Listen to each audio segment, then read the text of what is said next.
బుడమేరు దెబ్బకు అనేక చిన్న మధ్య తరహా పరిశ్రమలు సైతం మూతపడ్డాయి. అప్పటికప్పుడే వచ్చిన వరద పరిశ్రమల్లోని ముడి సరుకును ముంచేసింది. లక్షల విలువ చేసే మిషన్లు కూడా వరద నీళ్ళల్లో నానిపోతున్నాయి. ఎంతో మందికి ఉపాధి కల్పించే ఈ పరిశ్రమలు మూతపడడంతో కార్మికుల్లోనూ ఆందోళన నెలకొంది. విజయవాడ కబేలా రోడ్లోని ఉన్న పారిశ్రామిక వార్డులో నెలకొన్న తాజా పరిస్థితి మా కరెస్పాండెంట్ రవీందర్ అందిస్తారు. భారీ వర్షాలు పరిశ్రమల నిర్వాహకులను భారీగా దెబ్బతీశాయి.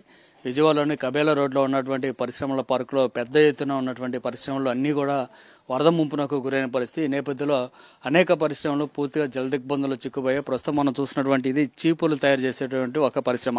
ఇక్కడ పెద్ద సంఖ్యలో చీపుల్లో సంబంధించినటువంటి స్టాక్ పెట్టి ఉంచారు. అయితే ఉన్న పలంగా వచ్చినటువంటి వరద కారణంగా స్టాక్ అంతా కూడా పూర్తిగా ఈ ముడి సరుకు అంతా కూడా నీళ్ల పాలైన పరిస్థితుంది. ఈ నేపథ్యంలో ఇక మళ్ళీ పనికిరాని విధంగా ఇదంతా కూడా తయారైంది. అయితే దీనికి సంబంధించినటువంటి నిర్వాహకులు మనతో ఉన్నారు. ఒకసారి మాట్లాడదాం. ఏంటంటే ఏ విధంగా ఈ వరద వచ్చింది, ఇక్కడ ఉన్నటువంటి స్టాక్ పరిస్థితి?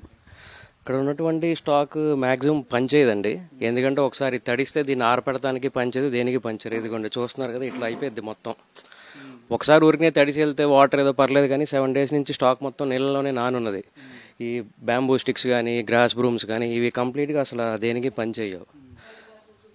సో మీరు ఇదంతా ముడి సరుకు మీరు ఎక్కడి నుంచి తెప్పిస్తారు? ఎంత స్టాక్ ఎక్కడ ఉంది, ఎంత మునిగిపోయింది? మేము వెస్ట్ బెంగాల్ నుంచి, నేపాల్ నుంచి, అట్లాగే మేఘాలయ నుంచి, అస్సాం నుంచి తెప్పిస్తాం స్టాక్ ఇది. సో మాకు వచ్చి లాస్ సుమారు ఒక 18 tons వరకు అయిందండి లాస్.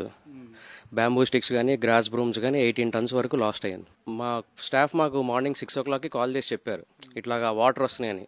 వితిన్ 2 hours మొత్తం మునిగిపోయింది. ఎందుకంటే మాకు వేరే వాళ్ళని తెప్పించి స్టాక్ ట్రాన్స్ఫర్ చేసే అవకాశం కూడా లేదు. ఇది ఒక 50 bundles వరకు అంతవరకు సేవ్ చేసుకోగలిగాం అంతే. వాళ్ళు తీయటానికి కూడా కంగారు పడ్డారు. ఎందుకంటే వాళ్ళు ఉన్నప్పుడు ఇక్కడ చెస్ట్ వరకు హైట్ వాటర్ వచ్చేసినాయి. ఇంకా అసలు మాకు అవకాశం లేదు, ఇంకా అలా వదిలేసాం.